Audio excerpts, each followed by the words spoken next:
دونوں کو میں کہتی ہوں سلوٹ ہے. جس طرح سے وہ آپ کے ظلم کا سامنا کر رہے ہیں اس کی تاریخ میں مثال نہیں ملتی. آخر میں آج خان صاحب نے ہمارا ایک کارکن ندیم، آپ نے اکثر ان کو سٹیج کے اوپر دیکھا، وہ والنٹیئر کرتے تھے اور ایک عام گھرانے سے ان کا تعلق تھا، چھوٹی چھوٹی بچیاں ان کی، اور کبھی انہوں نے ایک پارٹی سے ایک پینی نہیں لی. خان صاحب کی حفاظت پہ بھی زمان پارک میں 24/7 مامور تھے، ہر جلسے میں وہ بندہ ہمارا موجود تھا. ایسا کیا ہوتا ہے کہ ہمارے کارکن وہ اریسٹ ہوا ہے، وہ ریلیز ہوا ہے، وہ بیمار ہوا ہے اینڈ ہی ایکسپائرڈ، اور یہ تیسرا چوتھا کارکن ہے ہمارا جن کی موت اس طرح سے ہوئی ہیں. سٹریس، انگزائٹی ہے جو ٹارچر ان کے ساتھ ہوتا ہے. اس کے اوپر ہم مطالبہ کرتے ہیں کہ ایک جوڈیشل کمیشن بنایا جائے کہ ہمارے کارکنان کے ساتھ یہ بدسلوکی کیوں ہو رہی ہے. پھر میں اعظم سواتی صاحب کے لیے آواز اٹھانا چاہوں گی، ان کا کیا قصور ہے؟ اس ملک کا سینئر سٹیزن، ایک سینیٹر، اور پھر میں سالار کاکڑ، وہ بلوچستان کا بیٹا جس نے یہ جو 24 کا میسیکر تھا وہاں پہ وہ ایک سمبل تھا ریزسٹنس کا، اس کے ساتھ صدام ترین اور ہمارے باقی تمام کارکنان میں جن کے نام نہیں لے پا رہی. آپ کو خان صاحب کی طرف سے خراج تحسین ہے، اور ہماری لاہور کے اندر جو قیادت ہے، میری مراد شاہ محمود قریشی صاحب، ڈاکٹر یاسمین راشد صاحبہ جو کینسر سروائیور ہیں، اعجاز چودھری صاحب ایک سینیٹر. شرم آنی چاہیے ایوان بالا میں بیٹھے ہوئے ایک ممبر کو. پی ٹی آئی کی ذمہ داری نہیں ہے آئین اور قانون کی پاسداری، یہ ہر لیجسلیٹر کا معاملہ ہے. ڈرے اس وقت سے جب کل آپ کی باری ہوگی، کل آپ کا کوئی سینئر اعجاز چودھری صاحب کی جگہ پہ اس کا نام ہوگا اور انہیں 2 سال کے لیے قید میں رکھا جائے گا اور ان کے پروڈکشن آرڈر جاری ہوں گے. اور چیئرمین سینیٹر ماشاءاللہ ڈائلاگ سے بڑے اچھے آپ بولتے ہیں. آپ انشور کریں اپنے رائٹس کو. ہماری ذمہ داری لیجسلیٹر کی ہوتی ہے عوام کے رائٹس کو تحفظ فراہم کرنا. جب ہم اپنے رائٹس کا تحفظ نہیں دے سکتے تو سوچیں عوام ہمارے پہ کیا اعتماد کرے گی. میں عمر چیمہ کی صحت کے لیے بھی خان صاحب بہت کنسرن تھے کیونکہ ان کا شولڈر فروزن ہو چکا ہوا ہے. میں ان کو، ان کی فیملی کو خان صاحب کی طرف سے خراج تحسین پیش کرتی ہوں. اور ایک ہمارا کارکن میاں محمود رشید، کس کا ہم نام لیں، اور ہمارا وہ حسان جو ملٹری کسٹڈی میں رہنے کے بعد ماشاءاللہ سے خود ہی من مرضی کی سزائیں دے کے اب ان کو شکر الحمدللہ کہ کم از کم وہ کوٹ لکھپت جیل میں ہے. ہم اپنے ایک کارکن، ایک لیڈر، ایک ورکر کے اوپر پہرا دیں گے کیونکہ یہ ہمارا لیڈر عمران خان کسی کو نہیں بھولا. اور یہ جو ظلم اور جبر کی داستانیں آپ رقم کر رہے ہیں، آپ ڈریں اس وقت سے کہ ہماری پارٹی بھی یہ تہیہ کر لے کہ ہم بھی ریونج لیں گے، لیکن نہیں لیں گے. انشاءاللہ ہم پاکستان کو پرامن اور بہتر بنانے کی یہ جدوجہد جاری رکھیں گے. اور وہ دن دور نہیں جب عمران خان صاحب قوم کے درمیان ہوں گے اور ہم یہاں سے ان کو سیلیبریشن کرتے ہوئے اپنے وطن کی خدمت کرتے ہوئے دوبارہ پرائم منسٹر بنائیں گے اور لے کے جائیں گے. بہت شکریہ. بسم اللہ الرحمن الرحیم. آج 9 مئی کا آرے بازار کا کیس تھا جس کو GHQ گیٹ کا کیس کہا جاتا ہے. تو آج اس کیس میں ایک وٹنس ریکارڈ ہوا ہے. اب اس میں ٹوٹل 13 گواہان ہو چکے ہیں. میری ایک اپلیکیشن اس کیس میں پینڈنگ ہے جس میں میری استدعا یہ ہے، بنیادی طور پہ الزام یہ ہے کہ ایک سازش ہوئی جو الزام ہے استغاثہ کا، اور اسی سازش کے نتیجے میں وقوع ہوئے. تو عدالت میں نے استدعا کی ہے کہ ان تمام FIR کا ایک فرد جرم بنتا ہے اور اس کا ایک ہی ٹرائل ہونا چاہیے.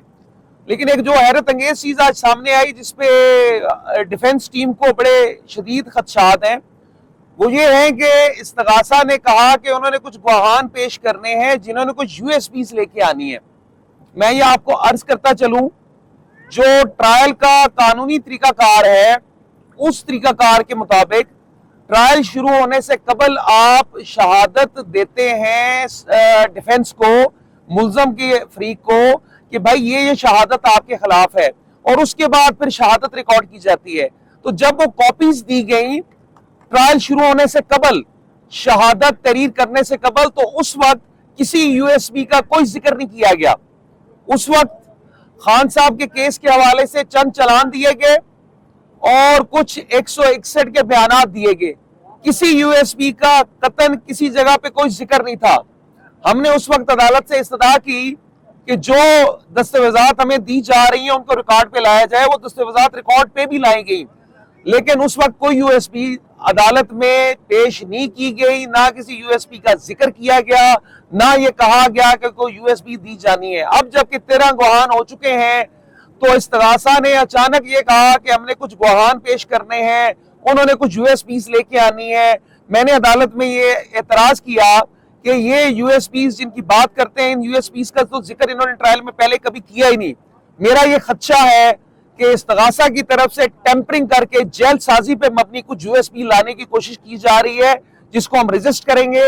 ہم عدالت میں ان پہ اعتراض کریں گے اور ہم عدالت سے استدعا کریں گے کہ یہ فیئر ٹرائل کے خلاف ہے کہ جو چیز ٹرائل شروع ہونے سے قبل ملزموں کو نہ دی گئی وہ اچانک بعد میں آدھے ٹرائل کے دوران نہیں دی جا سکتی. اس کی کوئی قانونی حیثیت نہیں ہے. آج کی عدالت کی یہ پروسیڈنگز تھی. دوسرا، میں نے ایک درخواست دی تھی، ہماری لیگل ٹیم نے درخواست دی تھی، بشرا بی بی کی 30 ضمانتیں ہم لوگ کر رہے ہیں.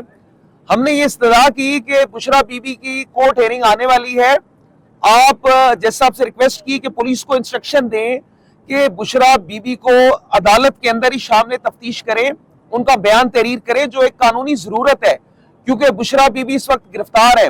ان کے لیے ممکن نہیں ہے کہ وہ شامل تفتیش ہوں ان کیسز میں جن میں ان کی قبل از گرفتاری ضمانت ہو چکی ہے. ہماری اس درخواست پہ جج صاحب نے آرڈر کر دیا ہے اور انہوں نے کہا ہے جج صاحب نے جیل سپرنٹینڈنٹ کو کہ ایز پر لاز آپ بشرا بی بی کو شامل تفتیش کرائیں. آج تو بشرا بی بی کو نہیں لایا گیا، آگے ہم دیکھتے ہیں کب ان کو لایا جاتا ہے. تو ہماری اس میں یہ بھی ریکویسٹ تھی کہ بشرا بی بی کی قانونی ٹیم کے ساتھ وہ شامل تفتیش ہو. تو اس پہ بھی ابھی مزید ڈیولپمنٹس ہونی ہے، لیکن عدالت نے حکم کر دیا ہے. Thank you. فیصل بھائی، یہ جو یو ایس پیز کا ذکر آیا ہے، جو چالان جمع کرایا گیا ہے پہلے، یا جتنی بھی دستاویزات پیش کی گئی ہیں، ہم نے دیکھا اضافی چالان بھی جمع کرائے گئے، ان میں ان چیزوں کا ذکر کہیں نہیں تھا. دیکھیں، میں بڑی فیئر بات کروں گا. ان میں 161 کے بیانات ہیں. 161 کے بیانات میں یہ ذکر کیا گیا کہ سوشل میڈیا پہ کچھ تقاریر ہوئی خان صاحب کی، اور کچھ تقاریر جو ہوئی تھی ان کا انہوں نے کہا کہ وہ تقاریر موجود ہے سوشل میڈیا پہ. میں نے اس کے متعلق عدالت میں بارہا عرض کی کہ جو تقاریر خان صاحب نے کی تھی، جو کہ 9 مئی سے کافی پہلے کی تقاریر تھی، اگر ان تقاریر میں کوئی قانون کی خلاف ورزی تھی تو اس وقت کیوں نہیں کوئی قانونی کارروائی کی گئی. دوسری بات، جب یہ ٹرائل سٹارٹ ہوا تو ہمیں یو ایس پی نہیں دی گئی، کوئی یو ایس پی نہیں دی گئی، اور ابھی اچانک سے یہ کہا جا رہا ہے کہ یو ایس پی کے گواہان آ رہے ہیں تو آپ کو یو ایس پی بھی دی جائے گی. تو وہ جو یو ایس پی یا کوئی بھی شہادت دینے کی سٹیج تھی وہ تو گزر گئی ہے. اس سٹیج پہ تو ہمیں یو ایس پیز نہیں دی گئی. تو اب یہ یو ایس پیز ان کی کوئی قانونی حیثیت نہیں ہے. یہ ایک مشکوک قسم کی دستاویز ہے، اور اس کے متعلق مجھے امید ہے عدالت اس کا نوٹس لے گی. اس پہ میں نے اعتراض بھی کیا ہے عدالت میں.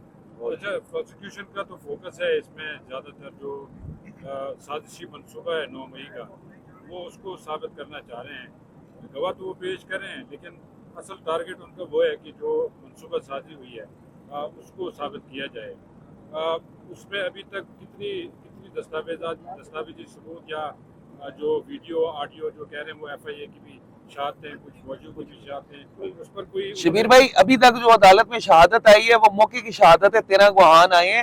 آپ نے درست فرمایا کہ استغاثہ کا تو بنیادی کیس ہی یہ ہے کہ کوئی سازش کی گئی، لیکن یہ سازش کے متعلق شہادت کا ایک ٹرائل، یہ آلریڈی 9 مئی کا ٹرائل ہو چکا ہے سرگودا میں. جو میاں والی کے متعلق تھا اس میں بھی یہی گواہان تھے جو اس کیس میں ہیں. وہاں پہ عدالت نے 9 مئی کے جو ملزمان تھے، جس میں پی ٹی آئی کے لوگ بھی شامل تھے، ان کو بری کر دیا. اس شہادت کو جو سازش کی بابت تھی اس کو رد کر دیا. تو جو شہادت پہلے ہی ایک عدالت رد کر چکی ہے اور رد کرتے ہوئے ملزمان کو بری کر چکی ہے، دوبارہ سے وہ شہادت اس ٹرائل میں اگر لائی جائے گی تو اس کی کوئی قانونی حیثیت نہیں ہے. فوج تھینک یو.